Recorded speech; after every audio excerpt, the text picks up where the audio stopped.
Okay.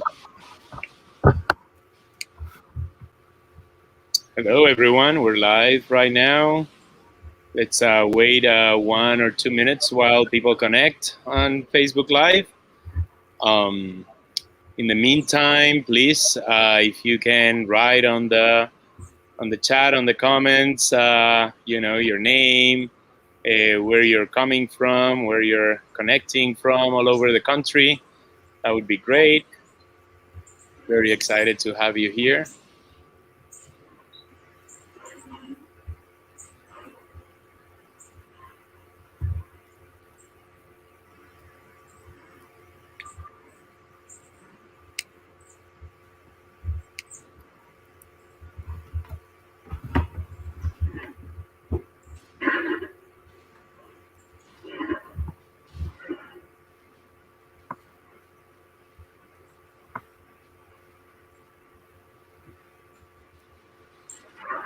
Okay.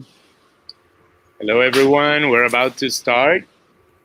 So, but if you can write in the comments your name and where are you connecting from, that would be great. We want to see as many people as possible all over the country. So please let us know. All right. Okay. So I think we can be ready to go. Is that okay, Jacky? Yeah. Okay, so go for it. Thank you. All right, and thanks everyone for joining. Welcome everyone. It's good to see people joining from all over the country. Thank you for joining in this special Facebook Live event about what a bold CCC means for our future. So I'm Ramon Cruz. I use pronouns he, him, his, and I'm president of the Sierra Club. I am right now in the greater Lenape land, in the unceded territory of the Canarsie people, otherwise known as Brooklyn, New York. But I hail from the Taino land of Boriquen, known today as Puerto Rico. So I want to thank our panelists and thank our guests, including Representative Joe Neguse of Colorado's 2nd District, and Mary Ellen Sprinkle, President and CEO of the CORE Network. I want to let everybody know that Congressman Neguse is right now on the floor of the House. They were called for a few hours of voting. So right now he cannot connect, but he hopes that within our time here that he will have a break and be able to go to the hallway to connect with us. Of course, something that even though we planned this with his office long ago, we cannot control, and as we know, the House is very busy right now, and we need all those votes. So definitely, we want him to be there, but hopefully, we will be interrupted at some point in our panel for some remarks from him. So, but for now, I will just stop, and start just by. Not only welcoming, but setting the context, and the context, of course, it's climate change, and it's not hard to see the evidence of all the disastrous effects of climate change. We're seeing, from ice storms in Texas, fires, and record high temperatures in the Pacific Northwest, and more powerful hurricanes like the one I lived through in Puerto Rico, Maria, 4 years ago, where I'm originally from, and also record rainfall and deadly flooding in New York City, where I moved 4 years ago. So climate change isn't just coming in the future, it's here. And right now we're facing multiple crises. COVID-19 created a national unemployment crisis, which has especially affected our young people. And our public lands and waters have suffered from years of neglect and exploitation.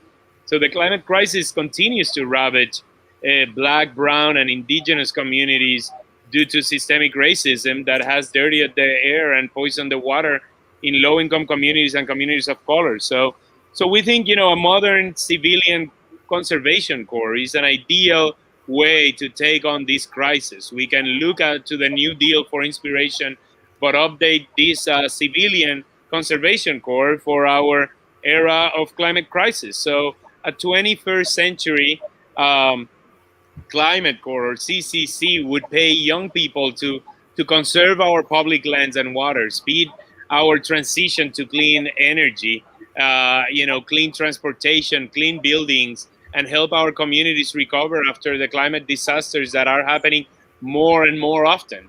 So an ambitious triple C could help us meet our climate goals, like protecting 30% of lands and waters by 2030, and keeping our communities safe from extreme weather and increasing access to the outdoors so all can enjoy a direct connection to nature and on a thriving planet. So we could also use a modern CCC to kickstart a green recovery from COVID-19 pandemic, creating family sustaining jobs, doing the work our communities so badly need.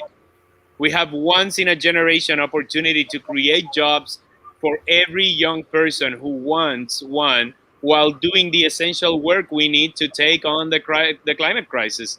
So we need a just and equitable triple C, inspired by our past, updated for our era, and big enough to take on the challenges we face today.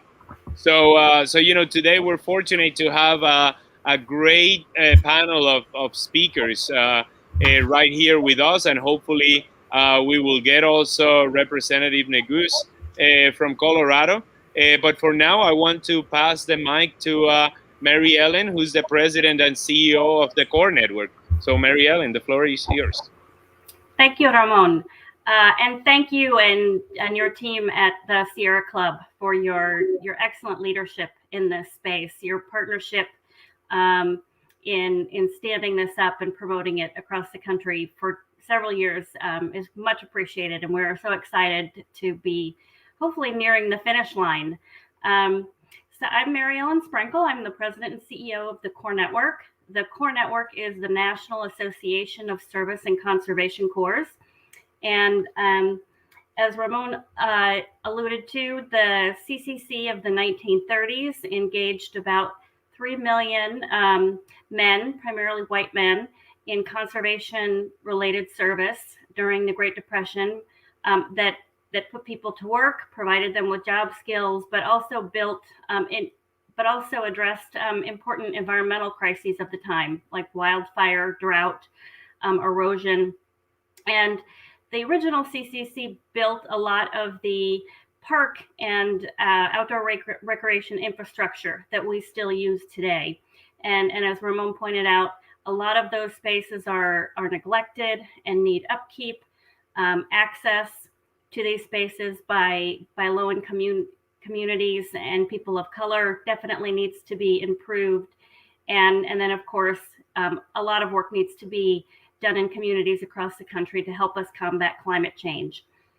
So there are 140 programs across the country, conservation corps that are already doing this work.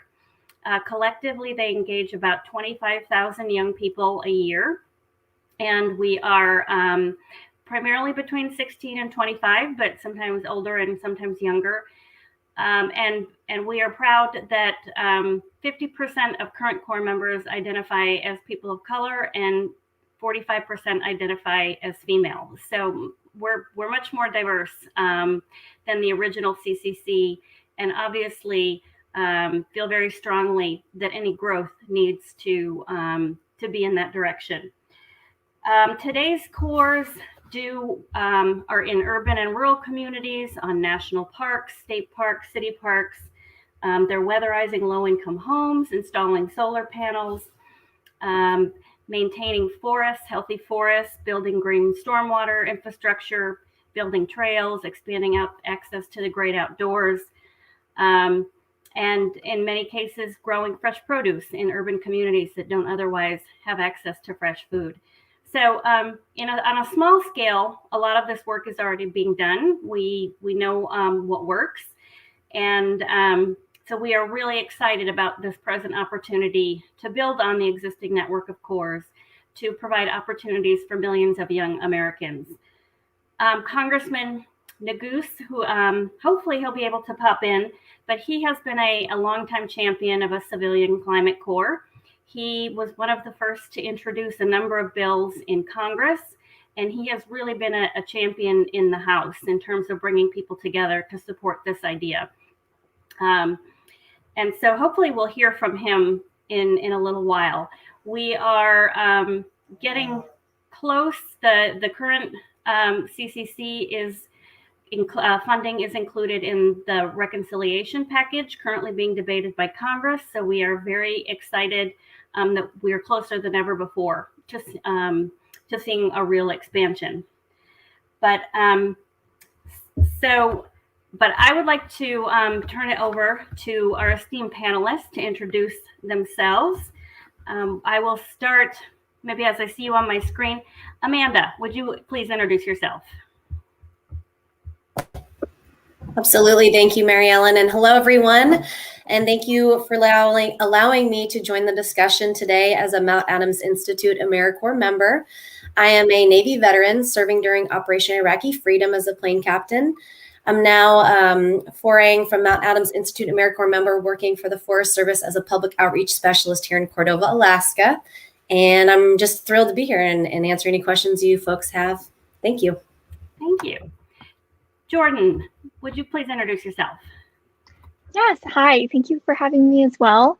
My name is Jordan Lee, and I use she, they pronouns. I'm calling in today from Boulder, Colorado, which is on the territories of the Ute Cheyenne and Arapaho peoples. And this past summer, I was on a land conservation crew with Mile High Youth Corps, which is based in Denver, Colorado.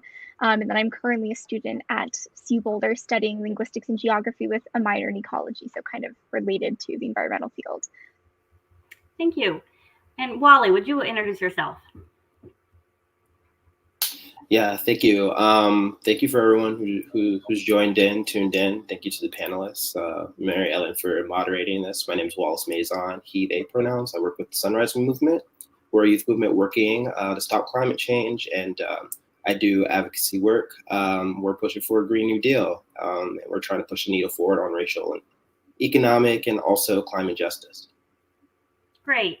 So we have a couple of young people who have served in a corps, and Wally, who has been out front advocating for this. So there are lots of ways that we can be supportive collectively of a civilian climate corps.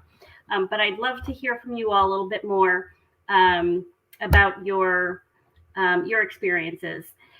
So Jordan and Amanda, you both served in a conservation corps. Can you tell us what led you to join a conservation corps? How did you find the corps? What did a typical day look like? And what did you learn, or what changed for you as a result of your experience? I often hear that the corps experience is transformational. So I would love to hear if you think that is also the case. Amanda, do you want to go first? Yes, ma'am, absolutely. And it is transformational. I learn something new every day. This has been an incredible experience so far. What led to the corps, I think, just kind of my sense of adventure, truly, and being outside. I kind of get a lot of field work and a little bit of office work. So the blend is good. It fits me well, suits me well. And wanting to make a difference. You know, honoring my service of humanity spirit is very important to me. I'm passionate about making a difference, purpose, and forwarding this life, and making the world a better place, and aligning with a job that I thoroughly enjoy. I get to work with the public quite a bit, and I get to do writing and photography and videography. A typical day for me changes quite a bit. I get to do a plethora of things, and Ramon said it really well, as a direct connection to nature. I get to do that with a lot of different people, showing folks what kinds of recreation opportunities they have at their disposal out here in Cordova, Alaska, and beyond, in the Chugach National Forest. Community outreach, like I said, is important to us here.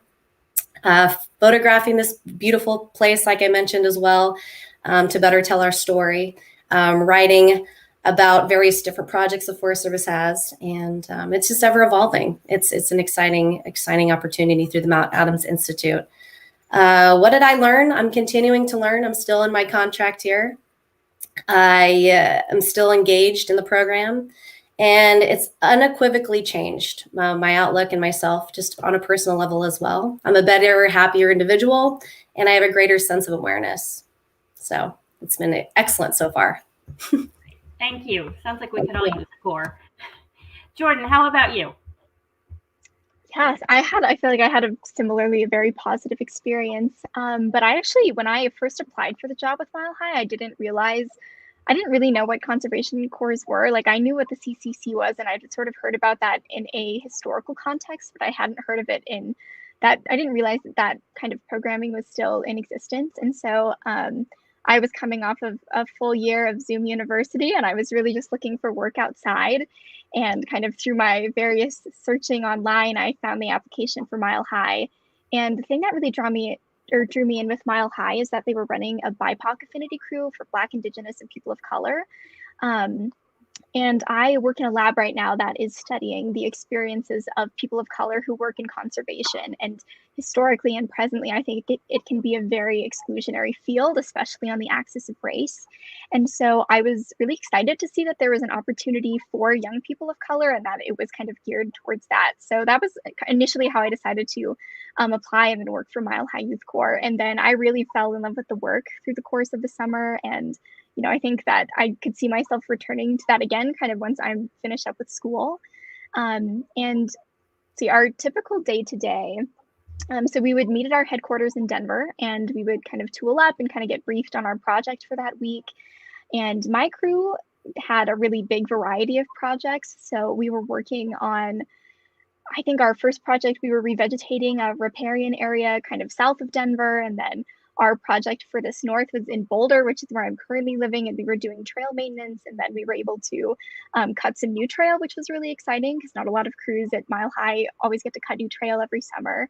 And then we also sprayed some pesticide and herbicide in Wheat Ridge. So we had a really wide range of some more urban projects as well as some ones that were more remote. And I think it was so transformational because I got to see kind of like the behind the scenes work of these spaces that are maintained for the public. I think all of our projects eventually have some kind of user that is just the general public. I think there may have been some that were closed to the public while we were working on it, but all for public use and recreational use. And I had no idea that much work actually went into like maintaining those spaces for people to use.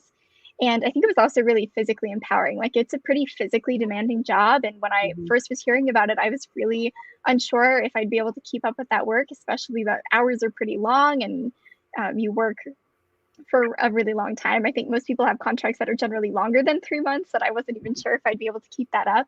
And I was, and that was like an incredible experience for me. And then just also to learn so much more about how the outdoor spaces that I love to use are maintained as well.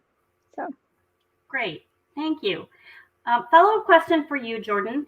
You are now studying, I think, a field of environmental science. And can you tell us a little bit, was that your plan before you went to the Corps, or has the Corps maybe exposed you to some different career options and career pathways? You are on mute. Sorry, I did the opposite thing there. Thank you. I'm studying linguistics and geography right now and minoring in ecology. So I actually decided to add the ecology minor after my summer with Mile High. And I think a big part of that was the exposure to different jobs in the natural resources and conservation field. And so I think kind of prior to that, at least kind of in my academic experience, I definitely knew I wanted to work with people, and that environmental justice was something that was important to me, but kind of I'm really interested in public health, and I think EJ has a lot to do with public health, for example. So it wasn't for me, like at the time, like the main focus of how I was thinking about environmental work. And then I think after understanding the kind of work that you can do like at the community level or at the state level, I realized that that's a really like viable that I could do for the rest of my life or do as a career. And I didn't have any exposure to that before working with Mile High. And so I think that my pathway is definitely a lot more environmentally focused now. And I'm not sure kind of where in that field I want to fit in, but I got connected with some local community gardens in Denver and Boulder this summer, and I want to continue that work. I think food justice is something that's been important to me as well. And I think this showed me a lot of ways that doing environmental work can also deal with food justice in ways that I think are really tangible, and I really like having that kind of hands-on work. So I think I learned a lot about, I think myself and the kind of work that I enjoy doing. Like I really liked the physical intensity. I liked being outside and working with people, talking to community members, and then I think being able to kind of incorporate that into the interests I had previous and then using that to sort of move forward. It was really, I think, eye-opening for me on a personal level, but then also being able to kind of see connections between environmental work and then other things that I've learned about in the past. Okay, great. You raised a number of good points about the field of conservation being historically exclusionary, which the new CCC should absolutely address, and just the exposure to a wide number of jobs and career pathways. And I think as we are moving, hopefully, towards a cleaner, more sustainable economy, those kinds of jobs will just grow. Amanda, you are, as a veteran, talk a little bit about how your experience was transitioning from active duty to civilian life. We know that sometimes that can be hard for people, particularly returning from combat situations. How the Corps experience was helpful, and if you think that could be helpful for other veterans. Sure. The transition for me personally was relatively easy. I recommend everybody getting out. You have resources at your disposal, I hope. I kind of knew what I wanted to do and I got right out of the military. I started pursuing my higher education pretty much right out the gate, and other different things I wanted to pursue before I got into the Corps. I had a clear vision for the next steps for myself. But participating in the Corps now has been helpful in so many ways. It kind of has given me another direction. I have a lot of different interests, but direction as far as writing and public outreach and different things, I've always loved that. It's a passion of mine. For a sense of purpose for that, particularly, and a sense of place. And the Mount Adams Institute has been really strategic in kind of nurturing that within me and with all of the members that I've seen. And I think there's a strong sense of camaraderie within the program, which I've always really admired and always been drawn to as a military veteran would. That was really energetically important for me when I started with AmeriCorps Mount Adams Institute vets work. It's excellent. I think that having a clear direction and being proactive and having a sense of purpose and a sense of place has helped me move through. Going from being in the military to a civilian. Great, thank you. A number of Corps currently run programs specifically for recent veterans, and hopefully, when this new Civilian Climate Corps is passed into law, there will be opportunities to do much more of that programming. In terms of the new CCC, Sunrise Movement has been really a driving force. Rallying the public, bringing this to public attention. Wally, can you tell us a little bit about the Sunrise Movement and your role? So the Sunrise Movement, as I said at the top, is the youth movement working to stop climate change. And we are really trying to kick off the decade in the Green New Deal. We want to create millions of jobs, putting people to work, stopping the climate crisis. And right now, what we're doing and sort of what my role is trying to make sure that we pass, get a CCC and make sure that President Biden listens to his constituents, listens to us, and pass a fully funded, bold, and ambitious infrastructure package through budget reconciliation. What we're saying right now is no climate, no deal. And what that means is we don't have time to play around. Our futures are on the line. We can't be negotiating with Republicans and playing games with moderate Democrats who are listening to ExxonMobil and not our future. So that's what we're doing right now. And right now, the CCC we see is the thing that is very popular. People want a CCC. And it's really one of the things that we see that could show people that government can work for them. We can put people to jobs. good union paying jobs while also fighting the climate crisis. So that's what we've been up to the past, it's been a while since this battle started, but hopefully it's winding down, but we've been at it for a while. Okay. You have definitely helped raise it to a new level. So thank you for that. So we talked a little bit earlier about the original CCC, and although it made great contributions to an earlier generation and to the country, we do know that it had its shortcomings. Wally, what would you like to see in a new CCC, and what do you think we should be careful to avoid? Yeah, I will say, like, the new, I'll call it the new era, the New Deal era CCC. We keep saying the CCC, might get tongue twisted, but it was deeply flawed, right? It was, designed to be like exclusionary to like, Black people, and it had racist and sexist practices on hiring. And it was filled with mostly white men, and it developed stolen native land. That's why, to succeed this time around, the modern day CCC must be deeply rooted in equity, equality, and be brave enough to face the climate crisis at scale. And if passed, we want to respect indigenous sovereignty. We want to, pay people big union paying jobs with benefits and give them the pathway to do something different. If they serve, their time in the Corps, go off and do something. And we want to be able to train people to do that. Absolutely. And you have been sort of on the front lines of this for, as you mentioned, quite a while. Do you think, kind of looking at the situation currently in Washington, that we have a good chance of making this a reality? Well, a lot of people who are really working hard. Shout out to Congressman Neguse. Sunrise has personally been, working with his office. He's a great champion on this.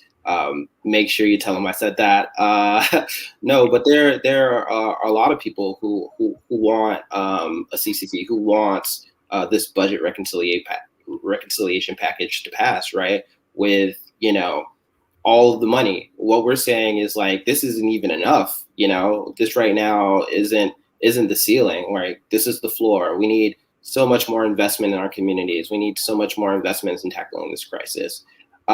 So I think we're really having hard conversations right now. We see the influence of big business and the fossil fuel corporations trying to lobby, our allies and people who we know will never support this or never was going to support this. So only time can tell. But I will say that people like us, people who are watching right now, are working really hard. Organizers on the ground, people you don't hear about, people up in Washington are working hard to, I hate using, sports analogies, but to get this over the finish line. All right. I can't tell you how many times a day I've started using that phrase. So final question for you all before I turn it over to the audience for additional questions. But Jordan and Amanda, would you recommend serving in a conservation corps to a friend or a colleague? Why? And how would you suggest they go about finding a corps to fit their particular passions? I'll jump in, Jordan, if I may. Highly recommend, for sure. Me particularly, I'm part of the Vets Work Environment program within the Mount Adams Institute. It's an 11-month career development program for military veterans. So whatever you're interested in, I'm personally doing media, public outreach specialists, but natural resources, public lands, and in the environmental sector. It's a great way to kind of pursue those particular activities. If you want to get involved, I recommend doing your own due diligence, doing your own research, talking to your mentors, people that you admire. I found this particular program through the MountAdamsInstitute.org website. There's a ton of a wealth of information there to kind of direct you towards that particular path. But highly, highly recommend. I think it's been great, and I think a lot of people could benefit from it as well. Great, thank you. And how about you, Jordan? Yeah, I have to agree. I think that on like a personal level, it was incredibly empowering for me, and I think for a lot of the other people that I served with. And I think the other thing, and Amanda brought this up earlier, but having that sense of place, I think being, especially because I grew up in Colorado, so then being able to work on projects around the state, I learned so much about Colorado as a place. And I think that that sense of placeness is something that I know, like myself as a young person, have kind of struggled with, I think, because, you know, the internet is so prevalent and so much of our identity now is formed from interactions online, which kind of lacks that placeness and that sense of like physical belonging somewhere. And so I think that was a really great way for me to connect to a place that I grew up in, but realized I did not actually know that much about. And I think that that can be kind of empowering on another level. And then the other thing with conservation corps is that it provided a way to do something kind of in the environmental sector in a very tangible way. And I think especially when talking about climate change, which can be something that's really abstract, that's a very hands-on way to feel like you're involved, to work towards climate mitigation efforts in your own community in a way that you can really see and you can use kind of the outcomes of that. And so I think for anyone who's even like vaguely interested in environmentalism, it's definitely worth looking into like what corps are in your area, or if there's a place where you would, you know, want to do that. So yeah, highly recommend, I think, just to echo what Amanda said. Great, thank you. I'll put in a plug here for the Corps Network, the organization that I have the privilege of leading. As I mentioned, there are about 140 corps all over the country. They're in New York City, Miami, Maine, Texas, California, Denver, Oregon, and most corps look different, pretty different depending on the communities in which they're located. So some corps are partnering with the Forest Service to do fire prevention and restoration. Some are partnering with the National Park Service to build campgrounds and trails. Others are working in cities to install solar panels and stormwater systems. So there's really something for everyone, I think. There are also individual placements through corps where you could sort of intern with a land management agency or a climate industry. So go on our website and explore sort of all of the different possibilities for serving in a corps, both place and activity.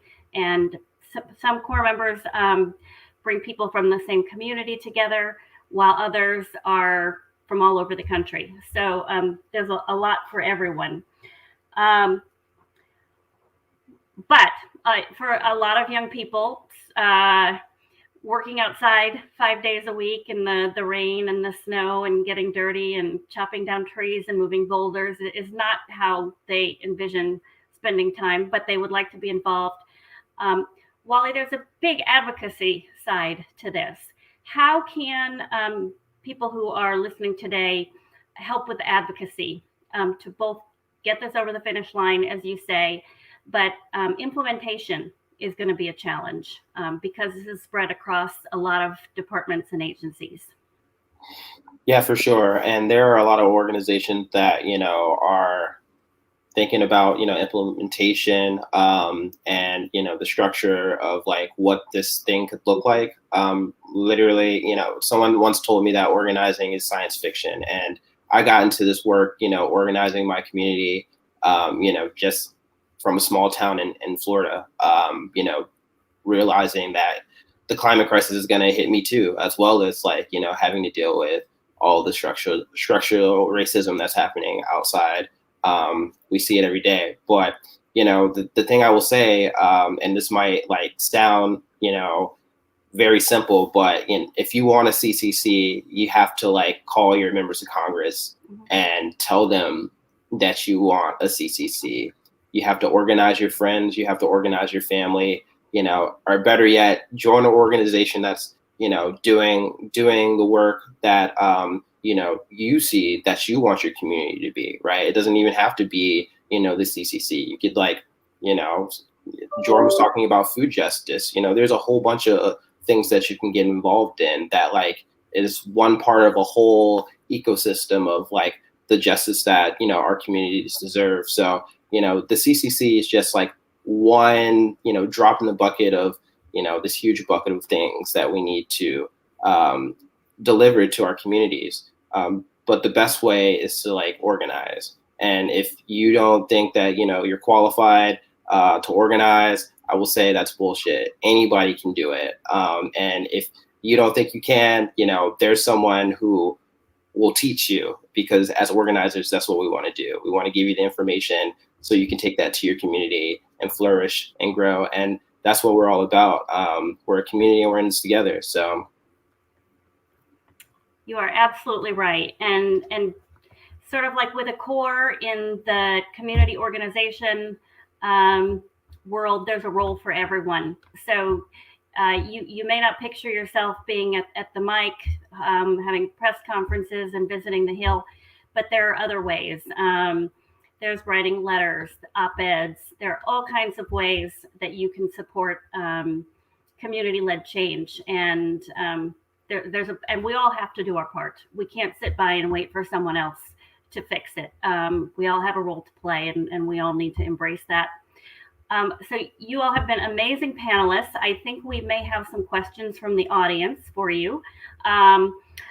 Before I sign off and turn it over to Jacky Osfield with the Sierra Club to do the Q&A from the audience, I would just like to say thank you to each of you for your service in the core, in community organizing. You are amazing young people and making a difference. And it makes me feel hopeful as an older person that we can change and that there is a bright future for us. So on behalf of the Core Network, thank you very much. Jacky, over to you. Thank you so much, Mary Ellen, and thank you to all of our panelists. Stick around because some of these questions might be for you too, Mary Ellen, but hi, real quick, I'll just introduce myself. My name is Jacky Osfield. I use she, her pronouns, and I direct Sierra Club's Outdoors for All campaign. I'm also the co-founder and chair of the Outdoors Alliance for Kids. And I'm just going to jump in here with some questions from the audience. And I think we have one so far, but I'll just invite anybody who's viewing today to type into your questions in the comment, and we'll try to get to as many as we can. The first question comes from Jane, and she's asking, how is Sierra Club and others, so this can be a question for all of us, and others that are working on the CCC, working with the Student Conservation Association. Shout out to SCA, they have lots of alumni to help. I can just share real quickly from Sierra Club, and then I'll love to hear from y'all if there's something you want to add. But I will name that one of my favorite parts of my work is getting to work in the Outdoors Alliance for Kids, which is a coalition of more than 100 member organizations. Student Conservation Association is one of them, as well as the Core Network and Conservation Legacy are three major Oak members that are all working really hard on conservation core type projects. And so we work together to advocate for conservation through the Outdoors Alliance for Kids, and just appreciate you naming Student Conservation Association as a great partner to work with. Anybody else on the panel have experience or want to share anything about working with Student Conservation Association?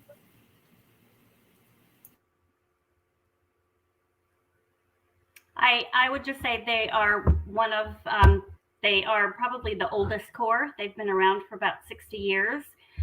They were started by a young woman who was, I think, in college or a graduate student who recognized that the national parks needed help with upkeep, and so she put together an organization that helped find student volunteers to do the work, and it has since evolved. It is large and national, and there are crew-based programs, and now there are 140 corps have joined SCA to be part of this this transformational movement. Great, thank you. We have a question from Casey. Will the CCC be partnering with the U.S. Forest Service and the Bureau of Land Management? Go ahead, Wally. Mary, you got that.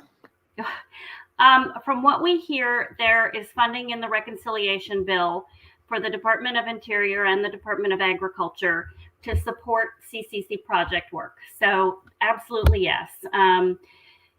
The U.S. Forest Service, BLM, National Park Service, Fish Wildlife Service, and particularly the USDA and DOI have the ability to channel funding to urban areas that are not necessarily near a public land, a national forest or a national park. So I think they're going to be looking closely at their funding streams and authorities to make sure that money for project work gets to the communities that need it most. That is my hope. All right, I've got one more question here from Ian. What kind of projects did you work on, and what could new CCC projects look like? Anybody want to hop on that one? I could take the latter. Sunrise has been doing like green careers. You can check it out on our website. But yeah, you can just like take, it's this cool little survey you can take and it'll just like give you like what a CCC job could look like. But these jobs will include, of course, like more traditional climate jobs, like protecting our public lands and building out renewable energy. But also these jobs can include, you know, community help and making our communities become strong and more resilient. And a CCC career could be like caring for the elderly, creating graphics to help promote climate policies in your town or city, community. It could also include child care and organizing local food programs. So yeah, it could come from like, you know, building out renewable energy and yeah, helping our cities and communities become more resilient.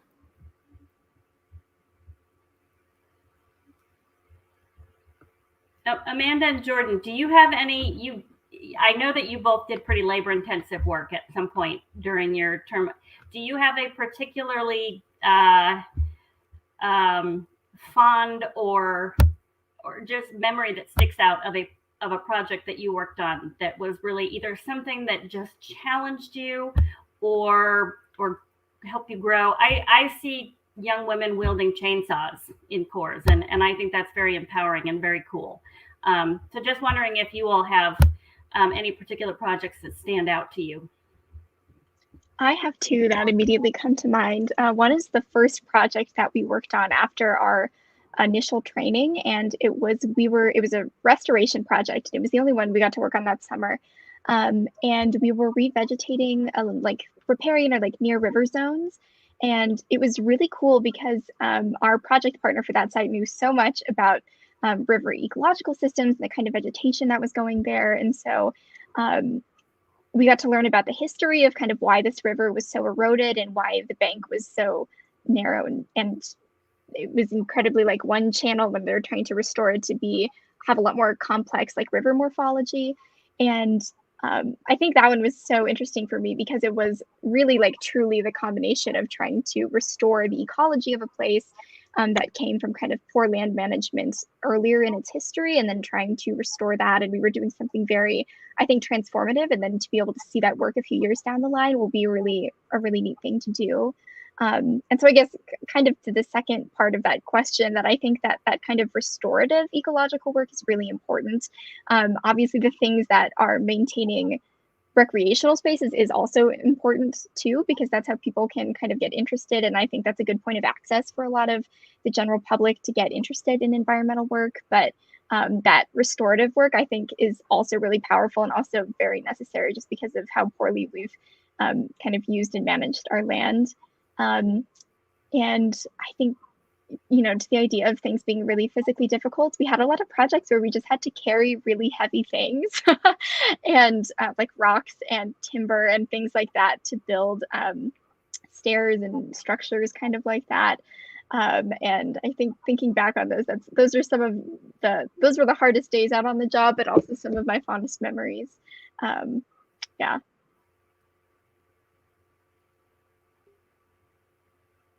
Great, thank you. Amanda, anything that you want to add?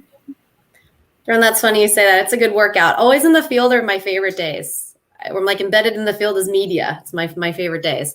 I got to build some trail out here, step and run boardwalk, about 50 feet of that. Never did that before in my life, but it was awesome and I loved it. It was like a challenge accepted moment. There's a lot of things we get to do out here that's really fun. You know, protecting natural resources, wildlife, conservation. There's a dusky Canada geese project out here that I got to go and witness and take pictures of. Gosh, there's so much. Out at Childs Glacier, got to take photographs, of that with the Forest Service. There's a lot of cool opportunities and different things. But yeah, building Step and Run was cool. Gotta check that off the list. Looking forward to building more trail. Like doing that. That sounds so fun. Thank you for sharing that. We've got a couple more questions here and then we'll start wrapping up. One from Park Smith. Wally, this might be good for you. What can city and county governments do to support the effort to pass this initiative?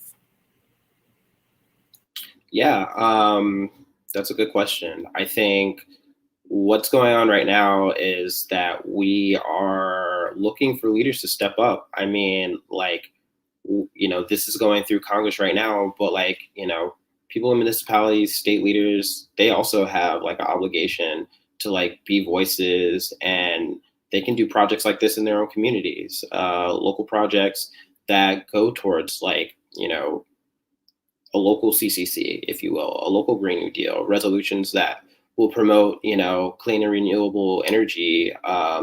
You know, the blueprint is there. I think right now what we need is like to put pressure on all levels of government, even the dog catcher, if you will, to be champions for us and not, you know, not stand up for what we need. I think particularly around being leaders around climate, because I think there's a lot of stuff going on in municipal government and state and local governments.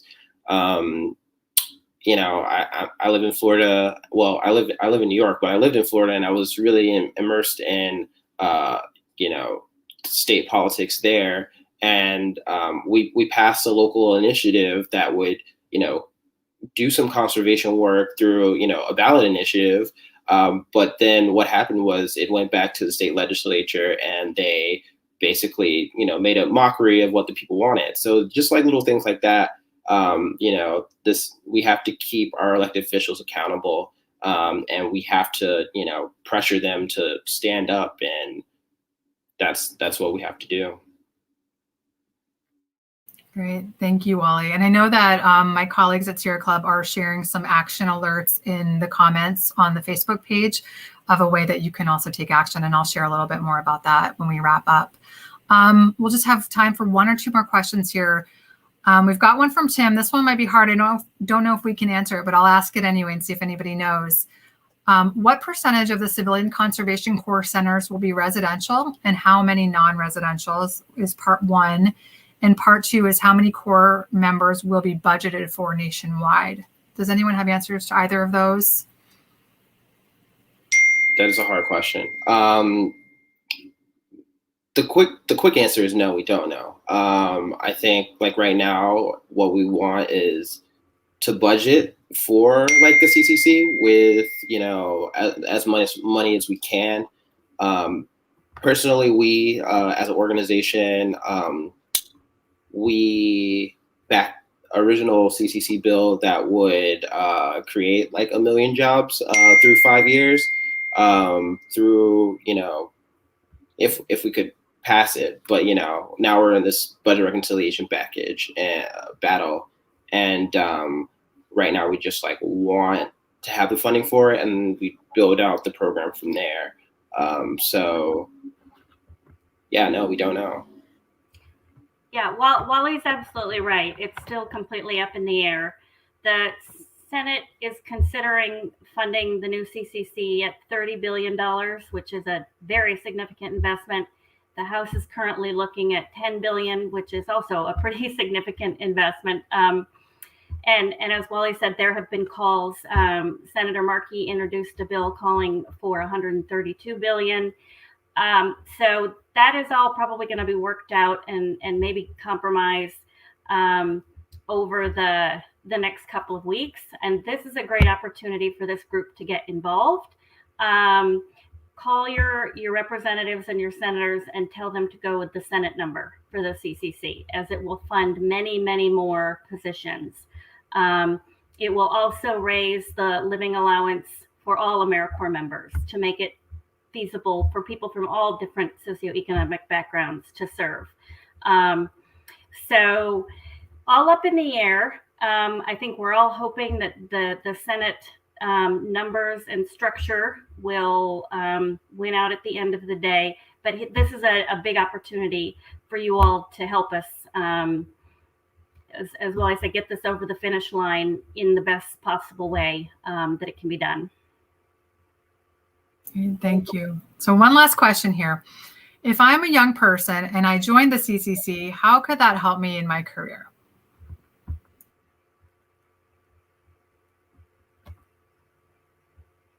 I think any of our young people could answer that one, or all of them. Yeah, I can take at least a little bit of this question. I think one big thing is that I know, like, at least our crew got to work with a lot of different project partners. So we got to meet a lot of people, and we got contact information for almost all of them. So I think from a kind of I guess like a networking standpoint, it's a good way to meet a lot of people within the field and then kind of get a feel also for what those jobs look like on a day-to-day basis and what that work looks like. Mile High also had programming that was specific to looking for jobs. So what it's like to build a federal resume versus building a resume for other types of environmental jobs. They had a lot of kind of career and college counseling services available as well. So things with more broad career development. And then I think being able, I really do think that at least like for me, the career aspect of it was just being kind of exposed to the field and then meeting people and kind of seeing what that work looks like. I don't know if anyone else has kind of like other examples or other ways to connect with it, but that was my experience. I'd have to concur with Jordan as well. In my experience, networking is key, critical to build your professional career. Mount Adams Institute specifically has trainings throughout, and it does help you build your federal resume, kind of opens doors to different job opportunities as the contracts, the internships come to a close, different avenues that you can take, specifically through the Forest Service as well. Meeting a bunch of different people that kind of share the same passions, the same dreams as you do, I think is great and good for your career field and moving forward. I think jumping at that particular chance and taking a chance is always good. Following your dreams is always good. Great. Thank you all so much for your excellent questions. And I want to thank you and close us out by thanking everyone for joining today's event, What a Bold CCC Means for Our Future. Thank you, presenters. Thank you to Congressman Neguse, who wasn't able to join us today, but has been such an incredible champion for CCC. And we're just so grateful for his leadership in Congress. Thank you for Ramon. Thank you, Mary Ellen, Jordan, Amanda, and Wally. I also just want to thank our partners for their help in shaping this event, the Core Network, Mile High Youth Corps, Mount Adam Institute's Vets Work AmeriCorps program, Sunrise Movement, and the Outdoors Alliance for Kids, and of course, all of my colleagues behind the scene at Sierra Club's Outdoors for All campaign. Thank you. Our presenters today shared with you a bold and exciting vision for the future as we work together to solve the most pressing challenges of our time, from the climate crisis to the national unemployment crisis. A modern and bold CCC presents a real solution for us. As you heard, a CCC will give young people, young veterans, jobs to protect and conserve our public lands and waters, help speed up our transition to a clean energy and clean transportation, and help our communities recover from a growing number of climate disasters that we seem to be facing in every corner of our country and in the world every day. We have a once-in-a-generation opportunity to really create good jobs for every young person who wants one, while doing the essential work that we need to take on the climate crisis. We need a just and equitable CCC that's inspired by our past, updated for our era, and big enough to take on the challenges that we face today. And we need Congress to meet the moment with bold action. Wally, I think you said it best. We don't have time to play around. Our future is on the line. I appreciate you sharing that. The climate crisis is here. It's on our doorstep. It's impacting every corner of our country and world. And there's a bill that could help. It's called the Build Back Better Act. It includes investments in a bold and modern CCC. And we need Congress to pass this bill. In the comments, we're sharing a way that you can take action. You can call on Congress to really to meet the moment and get the job done for CCC and for the investments in climate that we need to move forward into the future and to have a future for all of us. So I just want to thank you all so much for being here, for sharing your wisdom and expertise today and every day in the work that you do to inspire young people, Mary Ellen through the CORE Network, and to advocate for dramatically increasing the investment in young people and green jobs and helping to change our future. Thank you all. I'd be remiss if I didn't mention that tomorrow is National Public Lands Day. Not tomorrow, Saturday. I'm sorry, today's only Thursday, but Saturday is National Public Lands Day. I want to thank you all for being with us. Get outdoors, do something to support your public lands, and use the link in the comments to reach out to your member of Congress if you haven't already. Thank you all and have a wonderful day. Thank you. It was a pleasure. Yeah, thank you. Bye.